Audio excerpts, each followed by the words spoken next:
Hello guys, NautoAce here, and this is gonna be my thoughts on the Nintendo's latest fiscal report. And basically, for people who don't know this, is that Nintendo normally every 3 months or quarterly they'll talk to the investors, stockholders, shareholders, basically the future of Nintendo, what's their plan, what's going on in the past, what happened, and trying to explain the situation.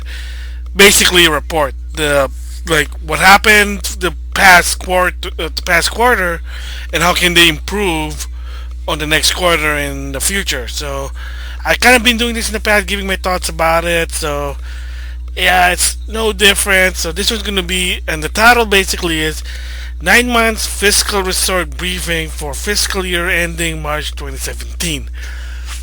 So I guess you can call it 2017 again. I don't know what the right word here. I'm still confused. So I do apologize for that one.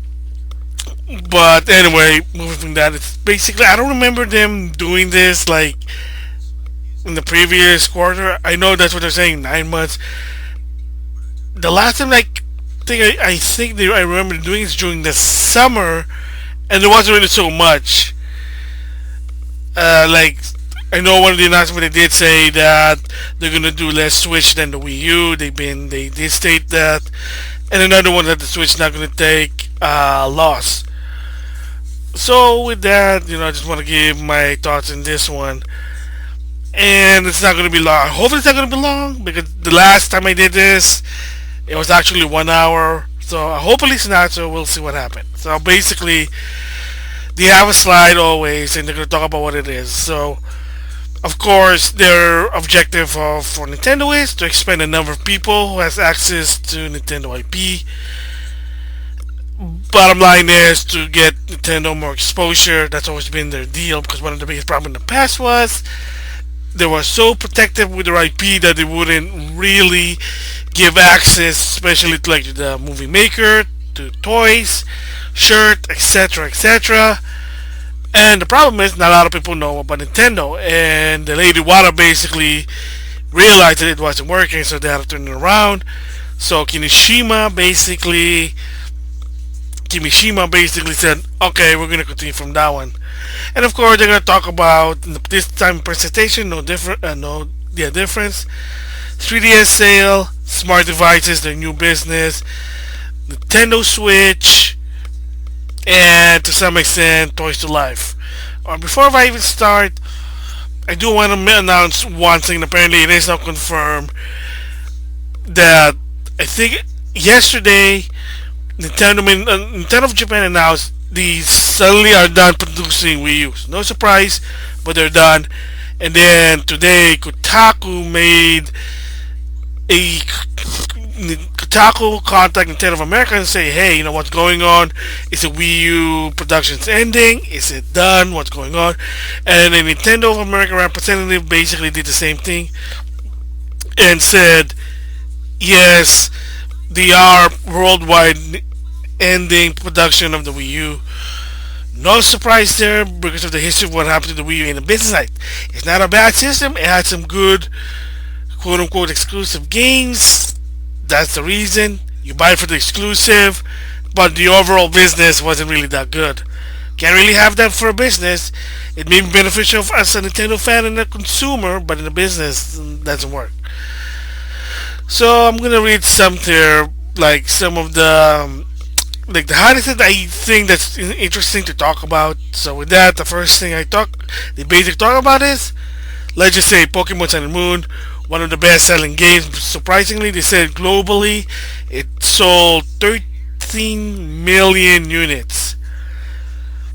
The sad part is that's actually more than the Wii U's lifetime sale. So ever since it was released until now, that's like what? Not even, I mean, within close to 3 months, already 13 million sold. Wii U couldn't even do 9 million in the fiscal year, and worldwide, as of right now, its lifetime sale is 13. So that's awesome. If you're into Pokemon or if you never really played Pokemon, you're interested, I highly suggest playing Pokemon Sun and Moon. And a lot of the reason they speculated the reason why it sold really good was Pokemon Go. Because that game was really so popular. So people said, alright, hey, okay, this is what Pokemon is. I'll try the real game. So like it really sold a lot. So that's pretty good. Let's see if they do mention it here. Yep. Yep, like I said, the reason why Sun and Moon was popular is because of Pokemon Go.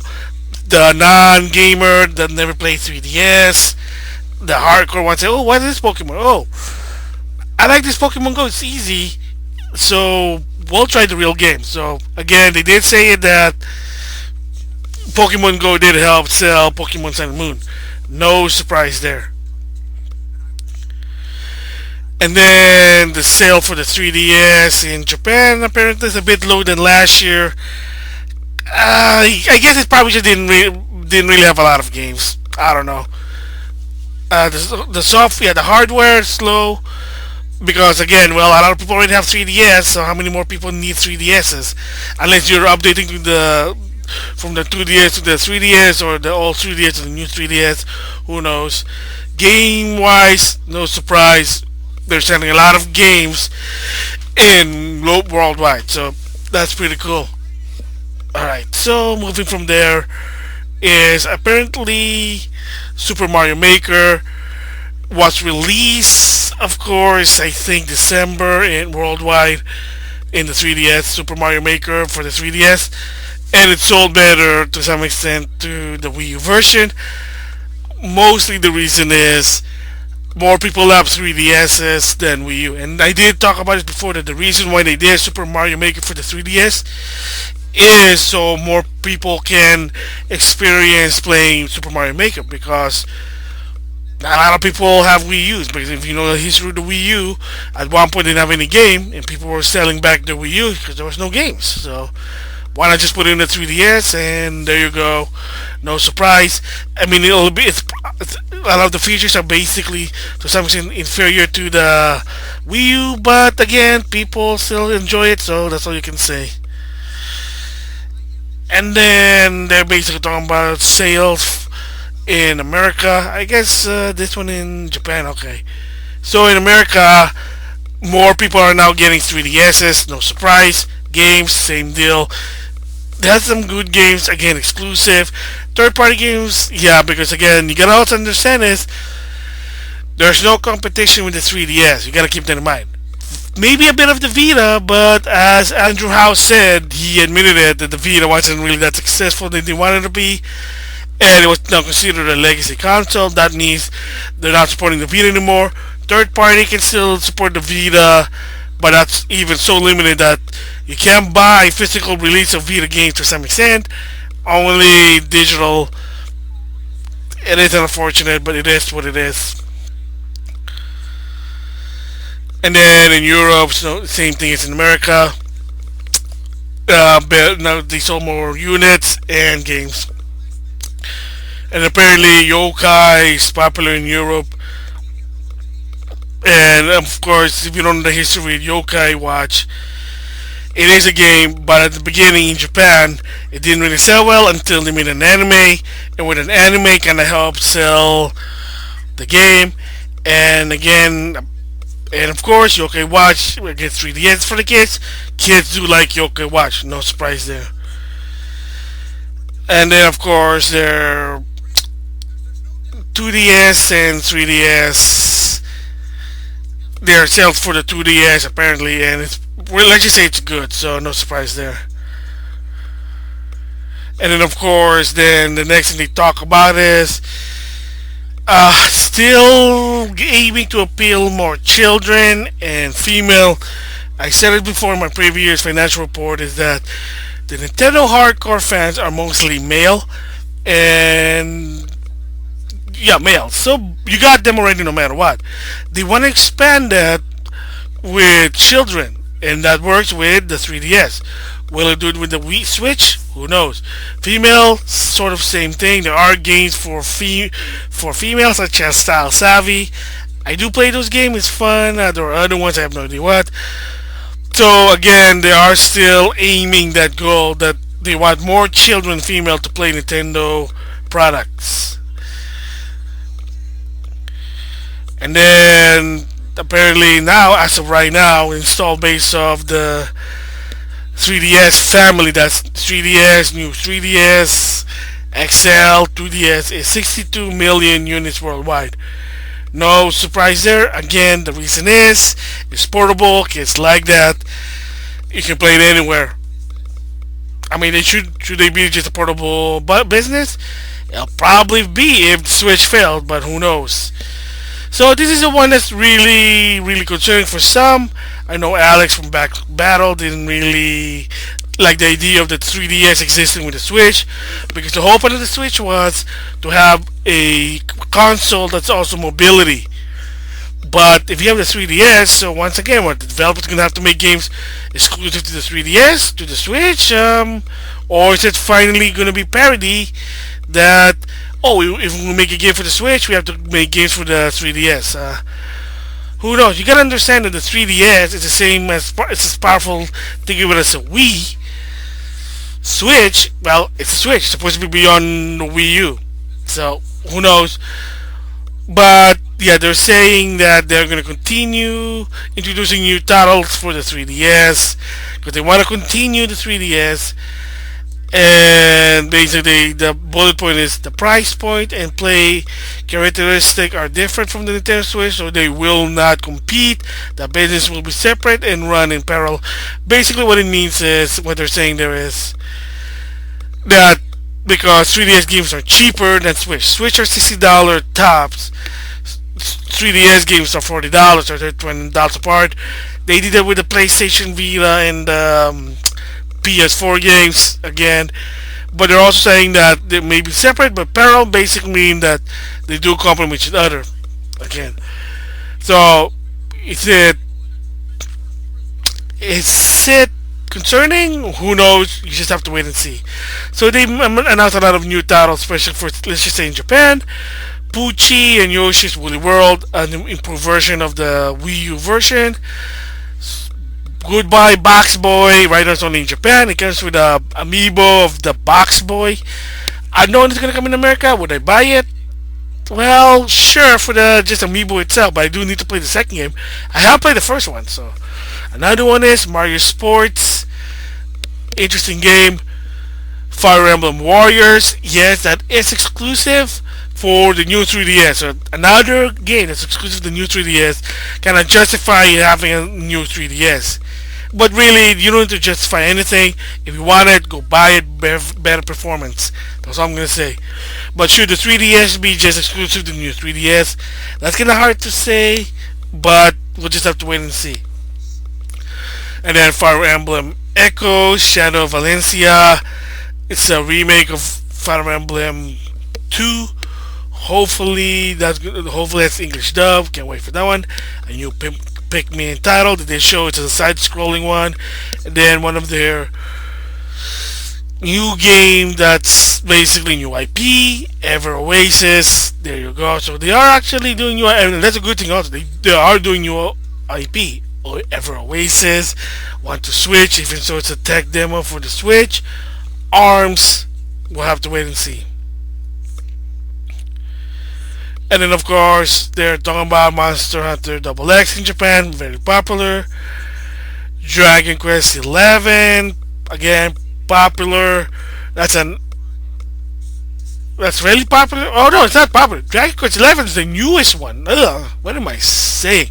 That's Dragon Quest 10 is the MMO. 11 is the latest new entry. It's going to come to the PS4, Switch. Yes, it's been announced, and also 3DS. And the 3DS is going to be a different experience than the console. Need more information on that one. So we'll see what happens there. So of course the next one they're talking about is Wii U, and if you really look at it worldwide, no surprise that not a lot of people are buying Wii U's. First party software, well, they're not even there, so that's why it's slow. Let me just read this one here because it is kind of interesting. Cause again, like I said before, it was basically confirmed that the Wii U is it's the production's done. They're done. They're not doing no more Wii U. They're not going to support that system. They're moving on to Switch. That's even typical Nintendo strategy that they don't really support a previous console, unlike Sony. That's why props to Sony. Nintendo, they're done. They're just moving on. That's always been they've done that when the Wii U came out and started. They're done with the Wii, and vice versa. Or not vice. That same goes with the Wii. There was no more GameCube. So with that, let me read this one.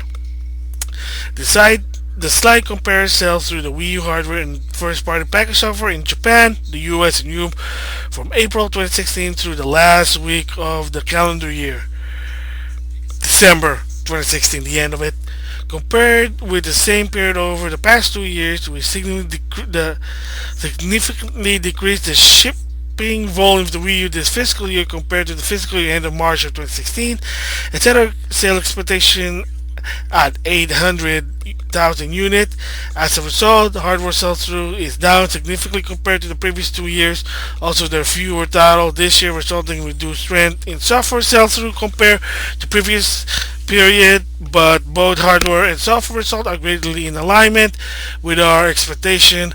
Basically, they had no choice. They're not making a lot of games, so we can't sell a lot of Wii U's. Heck, they even refuse to sell a Wii U another price drop because they're just saying, hey, look, you know what?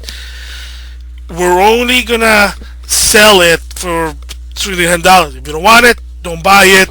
We can't do anything about it because by lowering it more down, it's not gonna work for them. So yeah, I mean, it is what it is. You expected.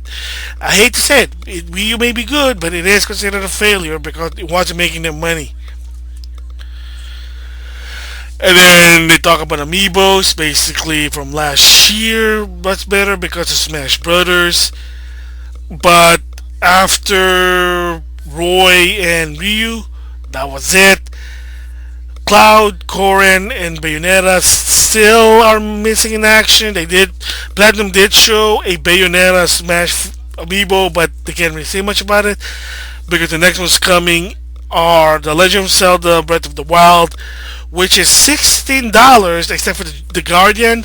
It's $20. Apparently, it's huge. That's a little bit concerning because even so, it was also been announced, and Best Buy is selling the Wolfling amiibo for $16. So my concern is our amiibo are now raising the price because, well, lately they're going down in price. The Super Mario Brothers Wave 2 line, no surprise, they did go down. You see a lot of amiibos on clearance, and they did talk about it in another previous video that Nintendo doesn't want to deal with that. So maybe this is their answer to it. Make it $15 or $16. So when it goes down, it'll be $12. I don't know, kind of jerky move, but it is a business. But the point they're saying is, look, the reason why amiibos this year are in a low versus last year because a lot of people already have the Smash Brother. I mean, the re-release did help, but again, a lot of people already have it. Like me, I have to get it. Now I have a Lucina Robin, which were the waters hard to get. Now they're easy. I see them in GameStop. I see Lucina on Best Buy. So again, yeah, it is what it is. The hype of the amiibo is low, and then download sales are lower than last year. Again, probably not so much for game and a lot of the downloadable content. Hey, the best ones was Super Smash Bros. For the Wii U and 3DS, and that was it. So again, it's just that the game they have is just making excuse me, but yeah. So the next one to talk about is the controversy, the NES Classic Mini or the Mini Famicom. But I'm going to be focusing on the Classic NES Mini. And for people who know, I did talk about it. Nintendo basically limited shipment. A lot of people speculation because they were trying to be cautious, like what Amiibo did with Iwata, the late Iwata did with the Amiibo. That's what I meant. Yeah, so they're doing that with the NES Mini, but they're trying that. There's also their own reason. Believe them or not, that's up to you. So I'm gonna read this verbatimly because it is kind of interesting. So in November of last year, we bought back the nostalgic Famicom and NES home console in a palm-sized version and shipped an ship the entire quantity of NAS Classic Mini Family Computer unit initial prepared for each market. We apologize to our consumers and retail partners for the inconvenience caused by product shortage. Some parts require time to procure, but we are working to increase production. We also see the nostalgic interest in these products as an opportunity to draw consumers' attention to our latest game system, Nintendo Switch. Note, the system was sold as a Nintendo Classic System NES Classic Edition in the United States. This system was sold as the Nintendo Classic Mini Nintendo Entertainment System in Europe and Australia. Okay, I don't know why I read that. That's gonna waste my time. So they're basically saying what Kimishima is saying is, oh, the reason why we couldn't do a lot because there were some parts that we need, but we couldn't get them. We couldn't acquire them. That's what procure basically mean. I think that they needed a part, but they didn't have a lot of parts, so they couldn't do a lot of it. That's why they couldn't do. They couldn't do pre-orders, and they were really minimum. Believe them or not, that's entirely up to you. My theory, like I said, is because the Wii U failed. They were trying to be pessimistic, overcautious, and pessimistic. Kind of suck, but again, it is what it is. Hopefully, it is true that they are gonna do more because I do want one, because of the nostalgic factor. And Kimishima did say it. Hey, look, this is a good opportunity for nostalgic fans to go back, and so they buy the Nintendo Switch. And if you don't know what that means, is that Miles923 and Alex basically said about this that there are some hardcore Nintendo fans who supported Nintendo in the past, but when it comes to the Wii U, when push came to shove, they said, "Well, Nintendo, you lost my faith. You lost me. I can't support you guys. I'm leaving." And there were a lot of them that left. So they're hoping, with the help with the NES Classic Mini, that, oh wow, I remember this. Maybe I can play this now on the Switch. Who knows? Just have to wait and see. But again, I do want to get one, but right now it's really hard. I'm not paying a lot of money because scalpers are being scumbag about it. So yeah, I mean, I can wait. So the next one they talk about is smart devices business. Of course, they did talk about it before. So basically, they did the same thing. They were saying is their policy for the smart devices businesses maximize the number of people who have access to Nintendo IP, meaning well, basically, meaning if you have a smartphone now, they can play Nintendo IP games. Smart devices, business, profitable on its own, basically to make the money. Synergy with dedicated video game system business, like I said before, supposed to help complement what their roots are. It helps them more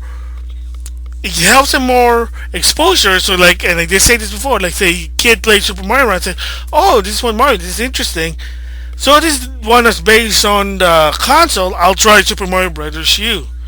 Again, that's good. That's the whole reason why. Again, exposure. Because the problem with the past, and for a while, the lady Water did say that. As long as I'm CEO, president, I will never put my Nintendo games on smart devices. March 2015, he went 180 because they gotta make profit. They gotta make money. Are they making money? To some extent, because I'm gonna talk about the next thing. Super Mario Run. Apparently, they said that it sold. Well, the download. That's all. Excuse me. The downloads is 78 million downloads. So again, maybe download basically mean the free version. Yeah, that's a lot. I mean, I think that's also plus. They did mention about a 90 million downloads before, so I think that's also like plus 78. I don't know. I don't really understand it. But unfortunately, that not a lot of people did buy the game. I did mention that because they only got like out of it was 5% profit. I think what they call it. It's basically like how much they're actually getting back from it because there's not a lot of people who bought it. So like they said, it went to 5%. They wanted 10% of people buying it, but they only got 5.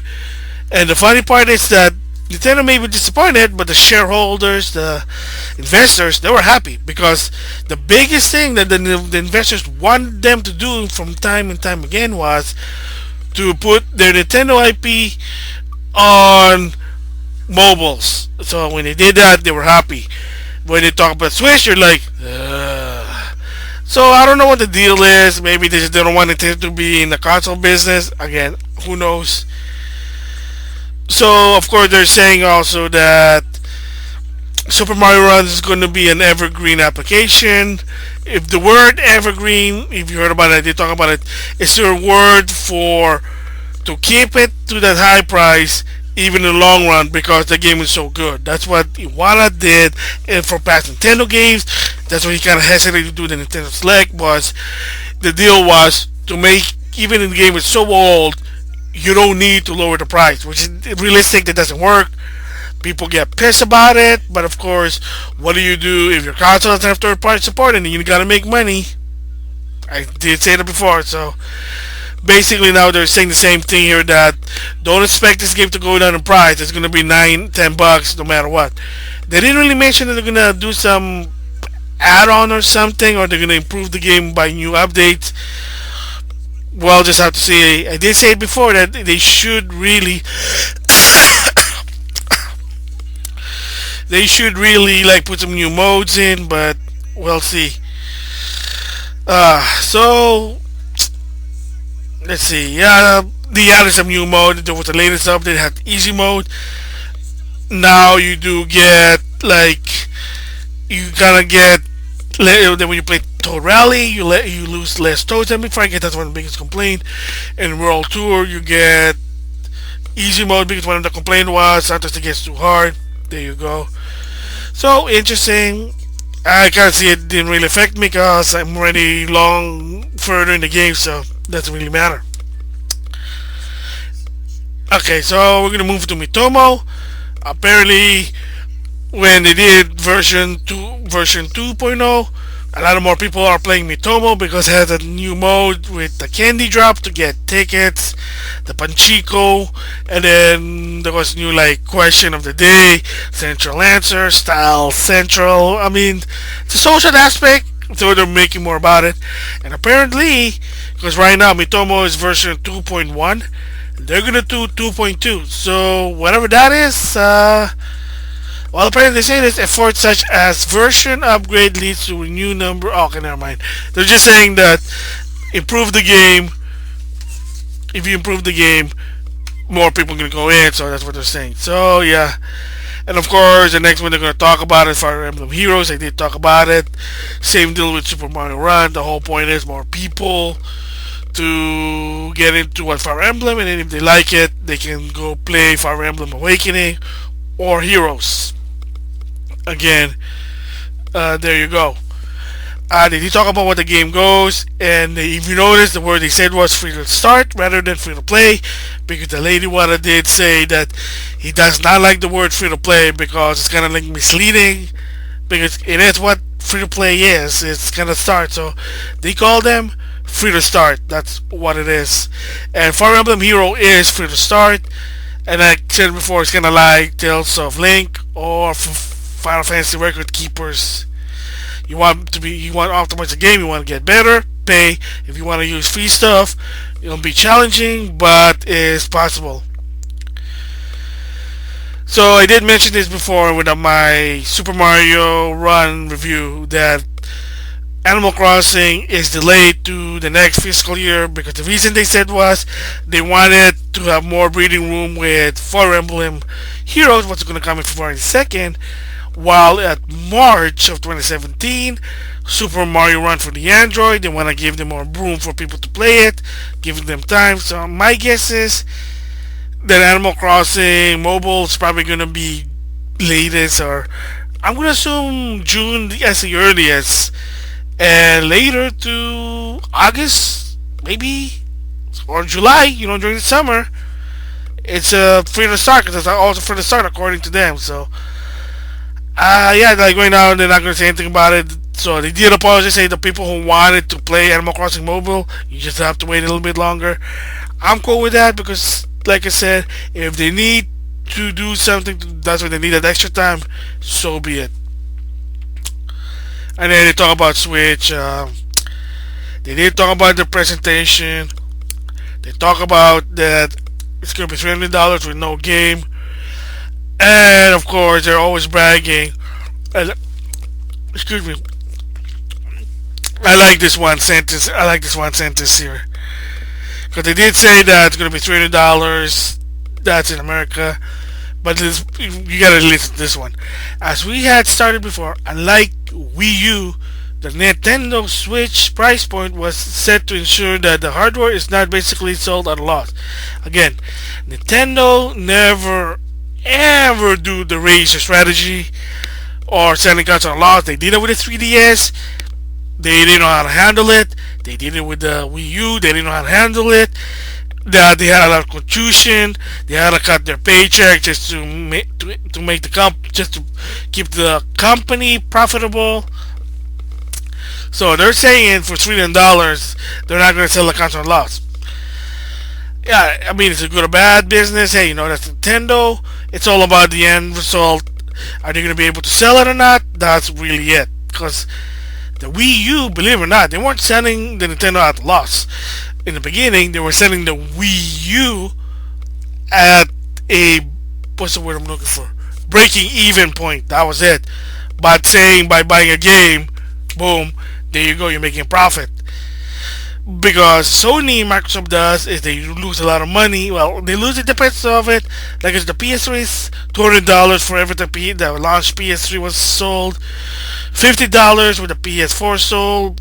But then they coming back for games. But the difference is they do have third-party support. Nintendo doesn't. Will they have it with the Switch? We'll just have to wait and see.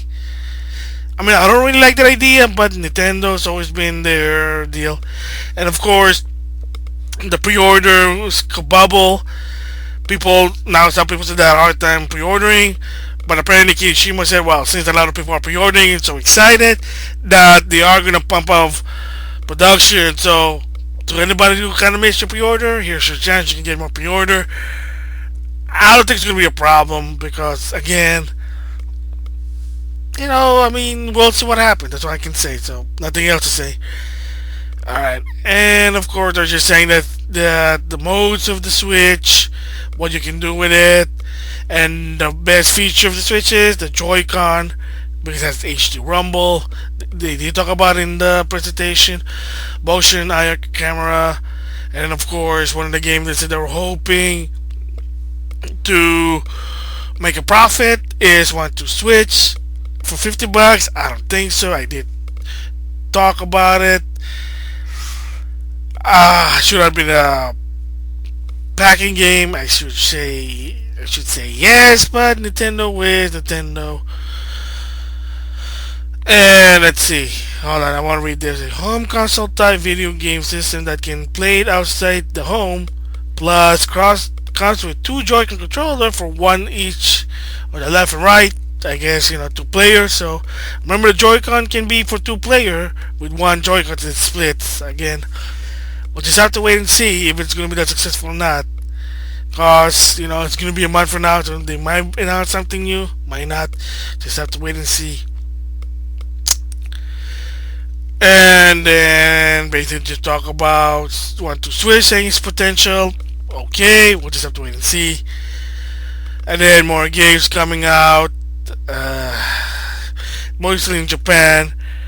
I don't have to talk about it. I mean, if you want to know, just Google it in your country.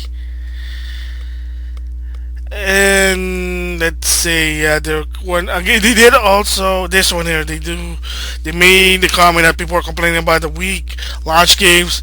They just say, well, basically, Kimishima said, chill. We're releasing a Nintendo game per month, so relax. You got ARMS at Spring 2017, Mario Kart 8 at April 28, Splatoon Summer 2017, Mario Odyssey Winter 2017. So again, just have to wait and see if these do have games or not. But the bottom line is it'll be better than the Wii U, because in the Wii U from March to June they didn't have any games and people were complaining. But one of the biggest buts for Splatoon, they did. Kimishima basically said the game will finally have voice chat because Splatoon 1 didn't have a voice chat. The director said they were afraid because there's going to be toxicity, whatever. Now, hey, guess what? Now you can do your game chat, but you must have a phone, or maybe not, or maybe you do. Who knows? And then they're bragging that there's going to be 100 titles development and 70 software publisher supporting the Wii or the Switch. Again, wait and see, let's see what happens. And then the last part is that they did had an they team out or they bought some company. I have no idea what it is. Not really it. So basically, that is what the financial report is. What I thought about it. I guess they're going in the right direction, but in the end of the day, is you gotta wait and see.